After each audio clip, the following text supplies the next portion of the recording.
Nararanasang init ng panahon ngayon sa Naga City, hindi pa umano basihan upang magsuspende ng klase. Brigada Kat Delgado, ibrigada mo!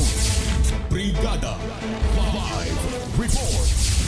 Kinakailangan pa ng matinding basihan o dahilan upang tuluyang magsuspende ng klase sa lahat ng antas sa lungsod ng Naga. Ito ang naging pahayag sa Brigada News 7 Naga City Mayor Nelson Ligacion sa kabila ng ilang hinaing na mga guro, lalo na ng mga estudyante, dahil sa sobrang init na sa mga silid-aralan na ilan ngang lokal na pamahalaan sa bansa nagsuspindi na ng klase. Anya, wala pa sa puntong kinakailangan na magdesisyon, kailangan pa ang masusing konsultasyon, konsiderasyon at paliwanag ng isang eksperto. Kung sakali man na sobra na ang init na mararanasan at depende sa heat index, aaksyon at magpapalabas ng abiso. Ang principal naman ng Camarines Sur National High School na si Dr. Sulpicio Alferez III, sinabing nakamonitor sa kondisyon ng panahon at hindi pa kinakailangan na magsuspinde. Ayon naman kay Judith Samonte, Master Teacher 1, Officer in Charge sa Naga Central School 2, pinaghahandaan ang mainit na panahon.